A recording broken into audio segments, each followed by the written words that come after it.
Hiking boots. They're great, especially if you want to go hiking. And while you don't always need heavy-duty hiking boots for every trail, for plenty of hikes, durable sneakers or trail runners with aggressive tread will do fine. They are an extremely important piece of gear to get right when you're planning adventures on more technical trails or long, high-stakes or multi-day adventures. But frankly, a freaking ton can go wrong when it comes to picking out hiking boots. Ask me how I know. Go ahead, ask. Yes, even I have suffered through the cramped toes, rubbing heels, blisters, and muscle pain that an ill-fitted hiking boot can cause. But I don't want you to have to suffer through that. So let's talk about boots for a sec, including what new hikers get wrong when picking out a pair and how to know if you found one that fits right and isn't gonna make you want to chop your feet off at the ankles on your next 2-day backpacking trip. The first thing new hikers get wrong is ignoring the many types of hiking shoes that exist and going straight for the most heavy-duty, overbuilt boots they can find. Because there are so many types of hiking shoes and they're not all gonna be right for every type of hiker.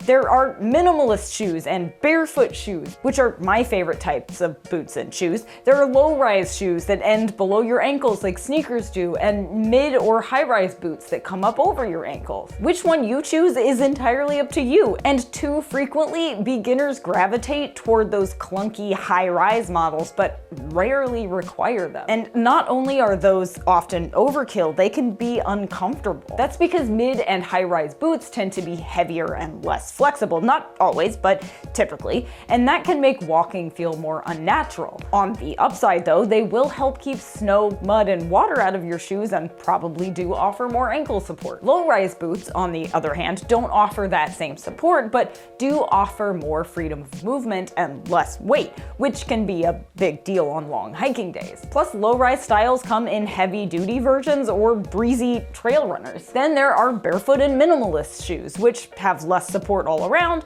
but let you move more naturally, usually with a zero-drop sole, less cushioning, and a more responsive feel when you're walking. These tend to be my personal favorite, but don't just dive into the whole barefoot movement thing, okay? It takes time to get used to it, so definitely don't buy your first pair and then immediately hit the trail for a week-long backpacking trip. I'm just saying you're not gonna like it, okay? Totally worth it in the long run, though. What I'm saying is, don't just dive in and get the most hardcore boots you can find if you're a beginner.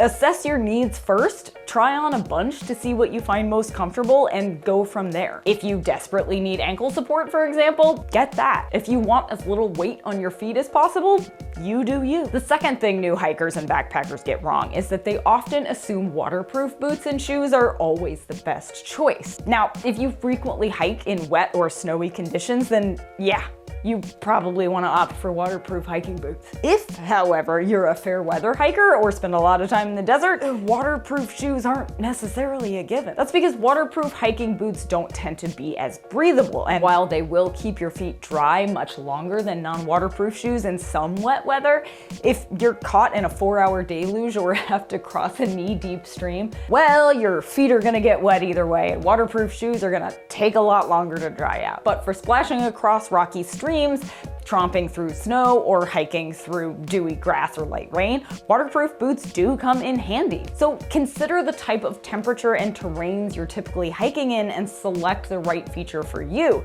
not because somebody else told you waterproof boots were the only way to go. Listen, I only hike in waterproof boots in the winter, okay? My feet don't like to be hot, that's all I'm saying. The third thing beginners do wrong is get the wrong size boot, because too many people, myself included, have hiked in shoes that are too big or too small and paid the price in blisters, smashed toes, or uncomfortable pressure points. For me, that usually happened because I found a pair of shoes on clearance that were only a half size too small, so would probably be fine, right?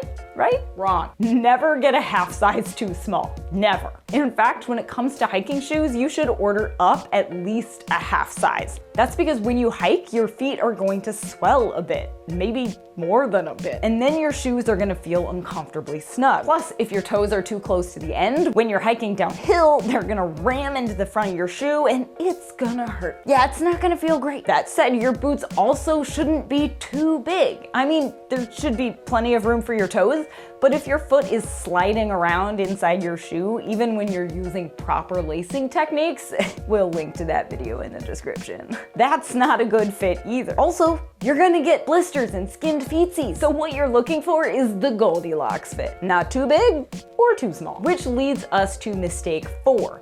You don't try enough boots on.